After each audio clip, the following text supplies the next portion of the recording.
Between January 1954 and June 1956, 39 children suffocated inside household refrigerators that had been left in backyards. Not one required a key to lock from the outside. These are 30 oddly useful 1950s home secrets that are now illegal, and every single one of them was sold as safe. In January of 1954, a headline in the New York Times reported the death of a child who had climbed inside a discarded Kelvinator refrigerator left behind a house in Queens. The external latch engaged automatically, and the child could not push the door open from inside. By June of 1956, 39 children had suffocated in abandoned household refrigerators across the country. The refrigerators of the era were built with robust external latches, strong enough to keep a heavy door sealed, and no mechanism to release from within. Legislation requiring a magnetic gasket that a child could push open from inside was signed into law as the Refrigerator Safety Act of 1956. Kelvinator, GE, and Westinghouse redesigned their door mechanisms. The locking refrigerators that families had stored in garages and set at the curb for decades were finally acknowledged as the hazards they had always been. The paint on the walls of your childhood home, if that home was built or renovated before 1978, almost certainly contained lead. In the 1950s, the lead content in interior wall paint ran as high as 50% by weight. Lead paint has a faintly sweet taste, and the chips that peel from walls and windowsills appealed to young children who put them in their mouths. The link between lead-based paint and developmental damage in children was not a surprise to the industry. The Lead Industries Association had been tracking the problem since at least the 1930s. Baltimore passed the first municipal ordinance restricting lead paint in residences in 1951. A federal ban did not arrive until 1978, 27 years after the problem had already been legislatively acknowledged.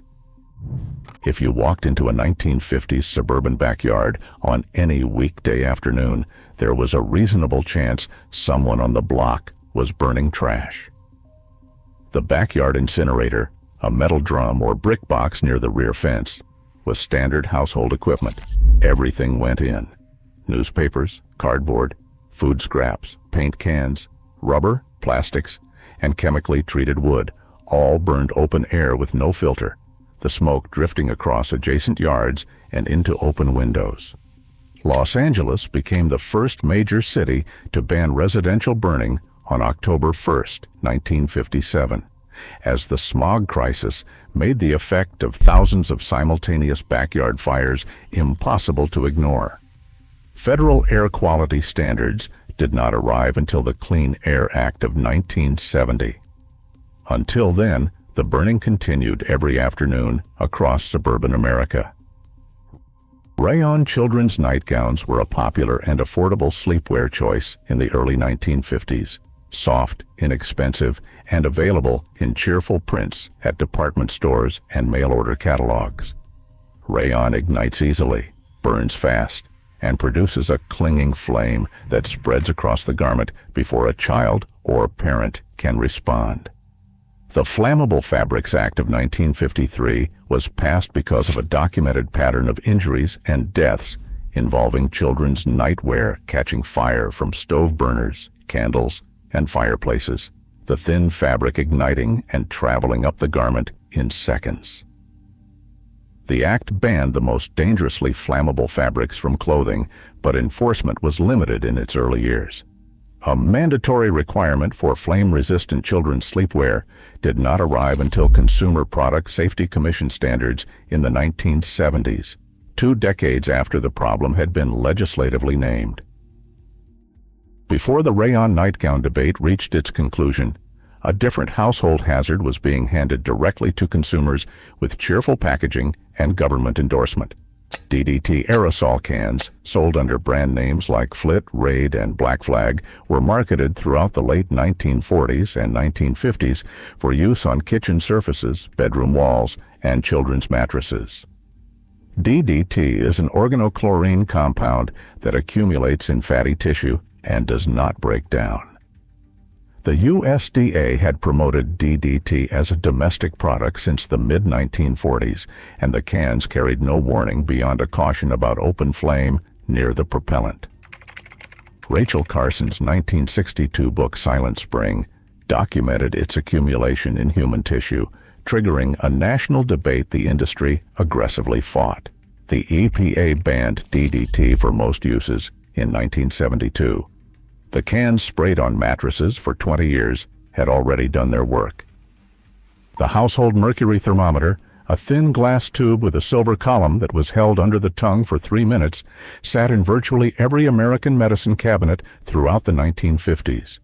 Each one contained between half a gram and just over half a gram of liquid mercury. When they broke, and they broke regularly, sometimes from being dropped on tile or bitten through by restless children, the mercury pooled in bright beads that rolled under furniture and into floor cracks. The standard response was to sweep it up or vacuum it, which dispersed mercury vapor into the room air.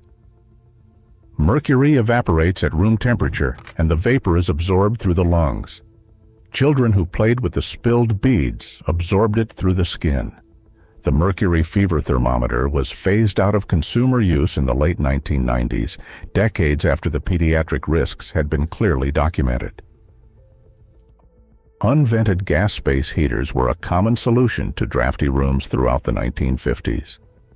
These compact units attached directly to a gas line, had no exhaust pipe, and released combustion byproducts directly into the room being heated. Carbon monoxide is colorless and odorless at the concentrations that cause symptoms.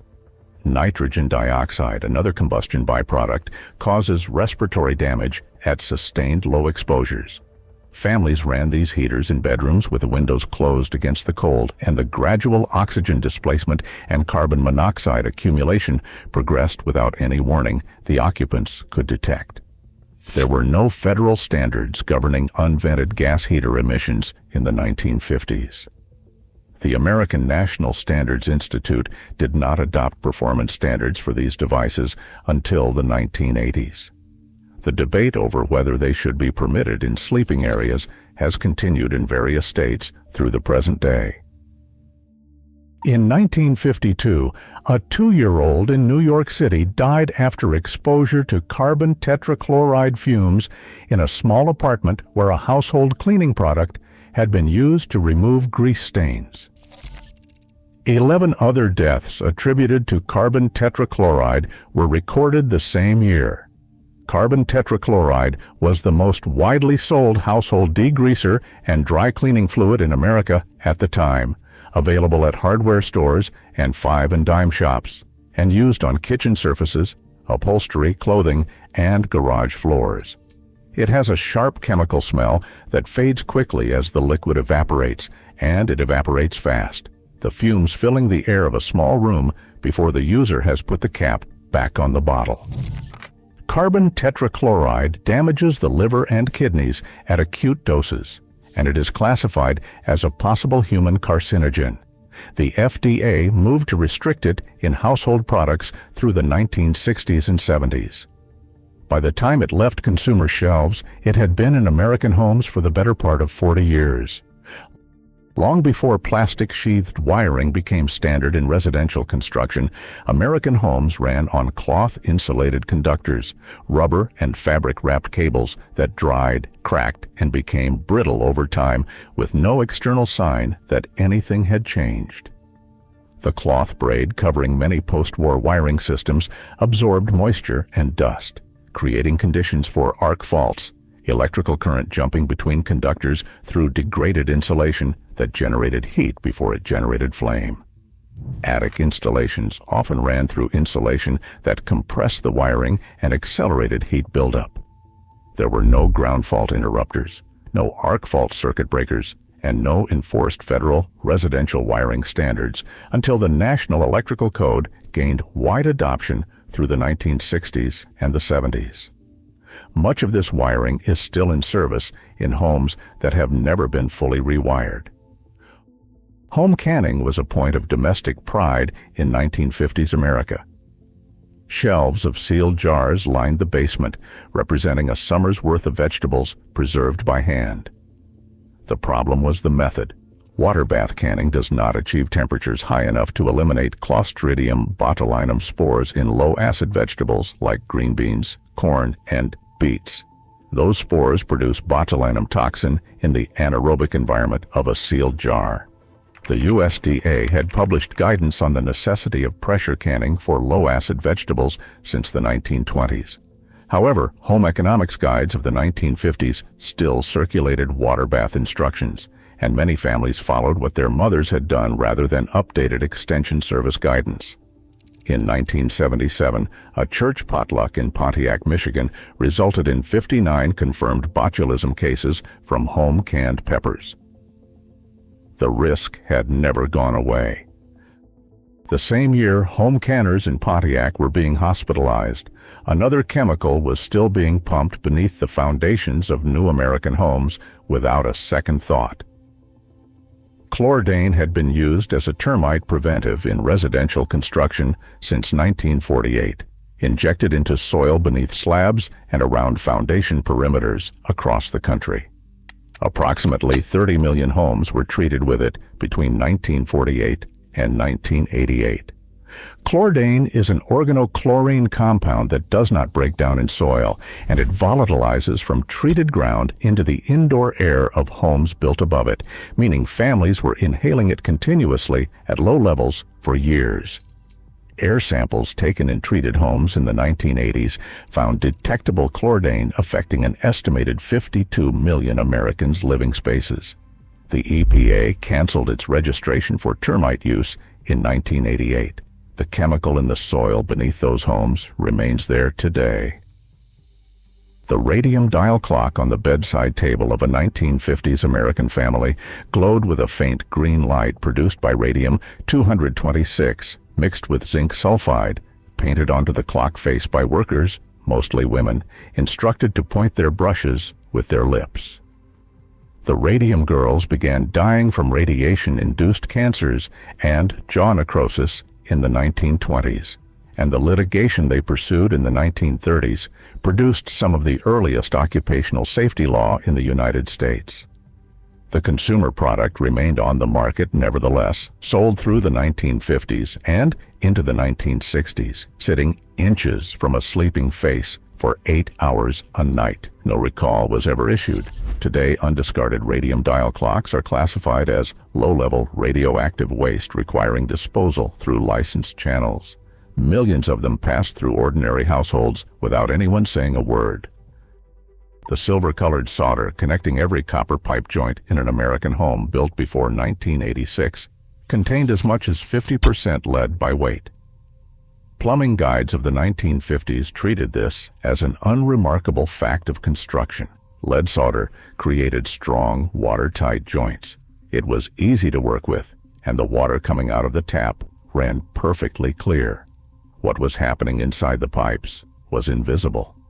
Lead leaches continuously from solder joints into the water, moving through them, with the highest concentrations appearing in the first draw from a tap that has sat overnight.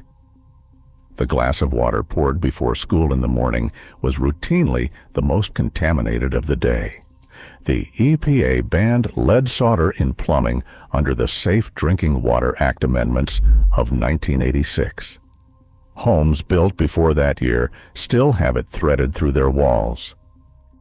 Carbon tetrachloride fire extinguishers were sold as essential household safety equipment throughout the 1940s and 1950s. Small pressurized metal canisters kept in the kitchen and garage for exactly the moment something caught fire. They had a design problem.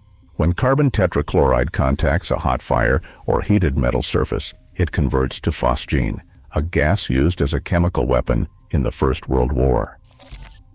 Discharging one of these extinguishers in a small enclosed space like a kitchen or garage potentially traded the fire risk for a chemical one. Phosgene is colorless, and its initial faint odor gives little warning of the concentration building in the room.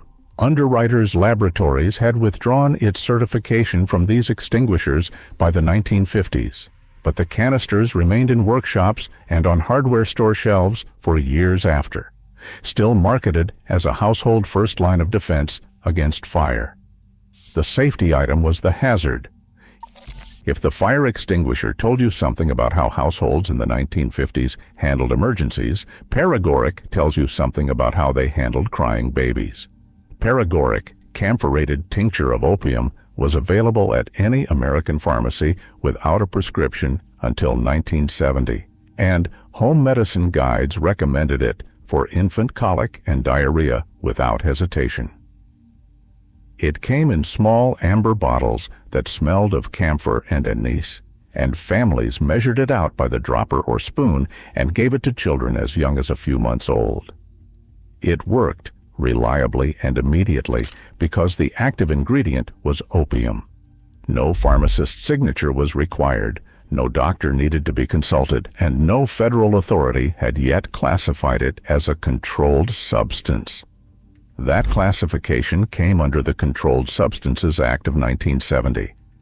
Before then, paregoric sat in medicine cabinets alongside aspirin and cough drops, treated as a practical tool for keeping a baby quiet through the night.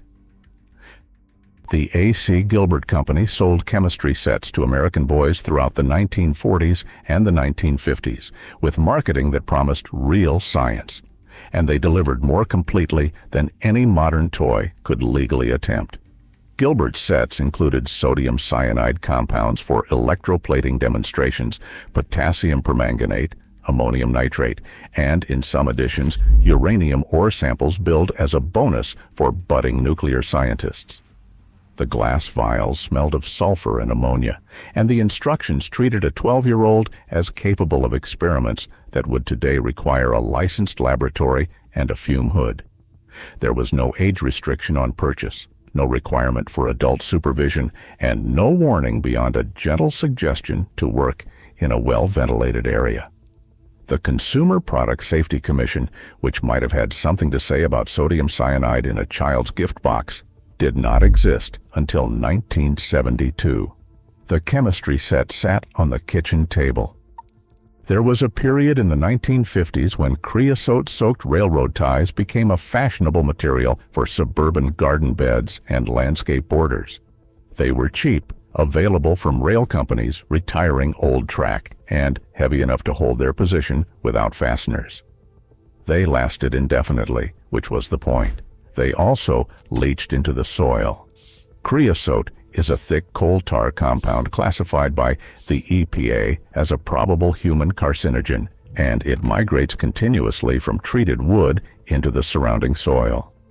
Families grew vegetables in beds bordered by creosote ties, knelt in the soil beside them while gardening, and let children play along them all afternoon while the compound moved quietly into the earth below the vegetable roots. Creosote has never been banned outright, and it is still used on railroad ties across the country today. What changed was guidance discouraging residential use in gardens. The guidance was never mandatory.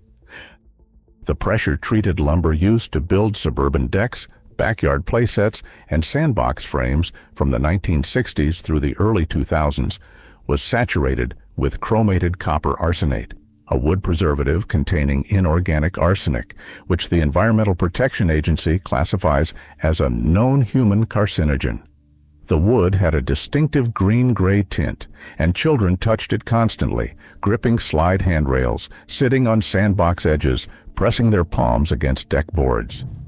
Arsenic leaches to the surface of chromated copper arsenate treated wood through weathering, and hand-to-mouth contact is a direct exposure route. Studies in the late 1990s found elevated arsenic levels in soil directly beneath chromated copper arsenate playground equipment. The lumber industry voluntarily eliminated most residential uses. Effective December 31, 2003. Playsets built the year before that deadline were still made with arsenic-treated boards, and many remained standing in backyards for years afterward. Pentachlorophenol, registered as a pesticide in the United States on December 1, 1950, was one of the most widely used wood preservatives in the country for decades. Homeowners brushed and soaked it into fence posts, patio furniture, garden borders, and the outdoor lumber that suburban families touched every summer. It left a sharp chemical odor that faded within days of application, and most homeowners who used it assumed the fading smell meant the danger had passed. It had not. The compound is linked to liver and immune system damage in humans and is classified as a probable human carcinogen. Residential uses were stripped from product labels in 1987, but pentachlorophenol was never banned outright. It continues to be applied by certified workers to utility poles and railroad ties across the country today. The fence treated with it in 1958 is still standing, and so is the compound in the soil around its base. Marketed as ethyl since the 1920s, leaded gasoline powered every car on American roads through the 1950s, and millions of American homes had attached garages where those cars idled in the morning while the family ate breakfast, with exhaust fumes drifting through the connecting door. Tetraethyl lead converted in combustion to fine metallic particles that coated garage floors, door frames, and the soil of every driveway in the country with a thin, invisible layer of neurotoxic dust. General Motors, Standard Oil, and DuPont co-developed leaded gasoline in the early 1920s, and their own researchers had documented the toxicity of tetraethyl lead before the product reached market. That documentation was suppressed. The fuel was sold as safe. The EPA began phasing it out in 1973, and a complete ban on leaded road fuel did not take effect until 1996, 7 decades after the industry's own science said otherwise.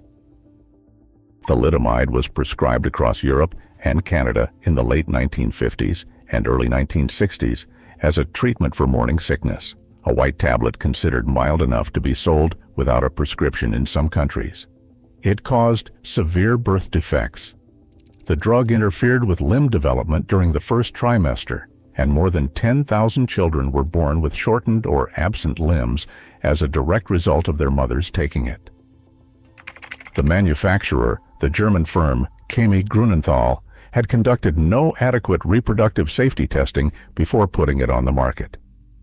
The United States was largely spared because a Food and Drug Administration reviewer, Francis Kelsey, refused to approve the drug for American sale, withstanding sustained pressure from the manufacturer's U.S. distributor, Richardson Merrill. Thalidomide was withdrawn globally in 1961. Its aftermath directly produced the drug safety testing requirements that now govern every medication before it reaches the market. Asbestos ironing board covers were a staple in American households throughout the 1940s and the 1950s. They were marketed for their genuinely useful fireproof quality, a cover that would not scorch, would not yellow. And that reflected heat back through the fabric being pressed. They were sold in department stores alongside ordinary household linens. The danger was in the routine flexing. Asbestos fabric releases microscopic fibers when it bends or stretches, and an ironing board cover bends every single time it is used, every time it is removed, and every time it is refitted. The fibers released into the kitchen or laundry room air were invisible and remained suspended for hours. Asbestos consumer products, such as covers, oven mitts, and potholders, were sold without any warning through the 1970s. Creosote asbestos, the variety used in most household products, was not fully banned in the United States until March of 2024.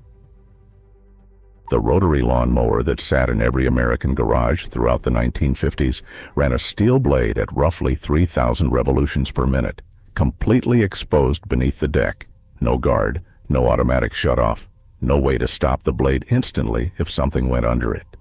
The open discharge chute turned rocks, wire, and nails into projectiles. Children rode on the laps of parents operating riding mowers, or walked behind push mowers within range of the open chute. The mower could be left running unattended with the blade engaged. The Consumer Product Safety Commission, created in 1972, spent the next decade pushing mandatory safety standards, including a blade brake clutch that stopped the blade within 3 seconds of releasing the handle. The lawnmower industry resisted. Mandatory standards for walk-behind mowers did not take effect until 1982. In the years before that, tens of thousands of Americans were treated annually for mower injuries. Children's aspirin was a staple in American medicine cabinets throughout the 1950s. Orange-flavored, chewable, sold under brand names like St. Joseph's, and given for virtually every fever, cold, or ache a child developed. Pediatricians recommended it. Parents kept it beside the thermometer. It seemed as benign as the orange flavor. The danger it concealed was rare but catastrophic. Reye's syndrome involves rapid swelling of the brain and liver. It struck children who had been given aspirin during a viral illness, particularly influenza or chickenpox. Reye's syndrome was identified clinically in 1963, but the link to aspirin was not firmly established for nearly 2 more decades. The FDA issued its first warning in 1982 and required warning labels by 1986. St. Joseph's reformulated its product. The orange chewable tablet that had seemed harmless for a generation turned out to carry a risk no parent had ever been warned existed. And if the aspirin in the cabinet carried a hidden risk, what happened every summer evening on the street outside was completely visible, and nobody stopped it. Municipal trucks rolled through American suburbs at dusk throughout the 1950s, pumping dense white clouds of DDT fog across the road to kill mosquitoes. Children ran through those clouds. They chased the trucks through the neighborhood, laughing, letting the chemical mist settle on their skin, their hair, their lips. Parents watched from the porch. Some brought younger children out to watch. The DDT concentration in those fogging clouds exceeded household aerosol levels, and the compound absorbs directly through the skin. The practice was considered a public health service. It continued in many municipalities for years after evidence of the accumulation of DDT in human tissue appeared in the scientific record. Nobody was told to stay inside. The truck came, and the children ran. In the 1950s, chloroform, now associated with surgical history and crime, was a standard ingredient in over-the-counter cough syrups sold at every American pharmacy without a prescription. Cough preparations containing it were marketed for use in children, dispensed by the tablespoon, and recommended in home health guides to suppress nighttime cough and promote sleep. Topical liniments containing chloroform were rubbed into the skin for muscle aches, where the compound absorbs transdermally. Chloroform is a potent central nervous system depressant, and repeated exposure affects the liver and kidneys. At sufficient concentration, it causes respiratory depression. The FDA banned chloroform from cosmetics and drug products in 1976. The amber bottles that had been spooned into children at bedtime for decades came off the shelves. The FDA called it a carcinogen. The industry had called it a cough remedy. Lead pipes carried drinking water to household faucets in millions of American homes throughout the 1950s, not as aging infrastructure, but as standard plumbing in houses built during the post-war construction boom. Lead was inexpensive, easy to form, and had been used in water systems long enough that questioning it meant questioning a century of engineering practice. Water moving through those dull gray pipes dissolved microscopic amounts of lead from the interior surface with every pass, and the concentration was highest in the first morning draw, the glass your children drank before school. The Safe Drinking Water Act of 1974 established the first federal framework for water quality. A specific ban on new lead pipes and lead solder did not follow until 1986. In cities with older infrastructure, lead service lines remained beneath the streets, still connected to homes. Before the Clean Air Act of 1970 established national air quality standards, burning paint cans, solvent containers, and chemical-soaked rags in a backyard barrel was an ordinary way to dispose of home improvement waste. A paint project on Saturday meant burning the empties on Sunday. Lead-based paint cans, turpentine containers, and lacquer rags tossed into a metal drum and lit, the black acrid smoke rising into the yard where children played.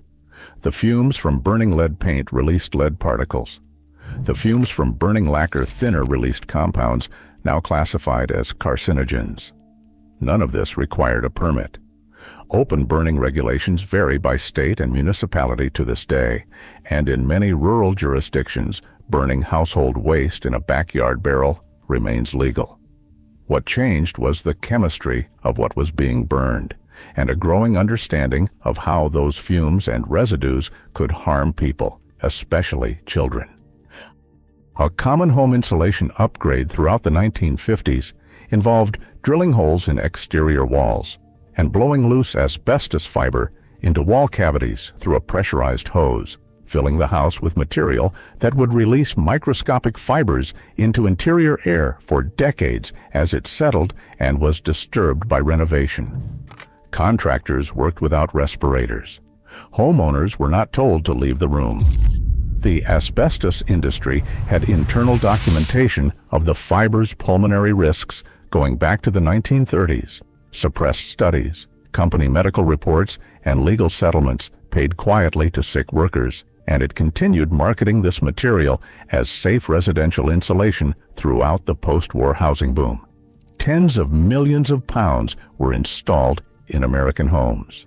Many of those homes still stand, and any renovation that opens the drywall releases the material again.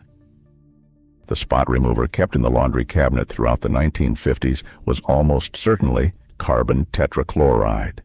It was the same compound that killed a 2-year-old in New York City in 1952. The same compound whose conversion to Phosgene made it a liability in fire extinguishers, and the same one whose fumes attacked the liver and kidneys in enclosed spaces. It was sold for home laundry use, recommended for removing grease from children's clothing, and used in laundry rooms and bathrooms across the country. These were small spaces with little ventilation, where the fumes built up quickly. No warning label was required. Children's clothing was treated with it, pressed by hand, and then worn. The FDA did not restrict it in household products until the 1970s. By then, it had been in American laundry rooms for 30 years, quietly doing its work in the room where the family's clothes were cleaned. They sold all of it as progress. Subscribe if you're glad someone finally checked the label.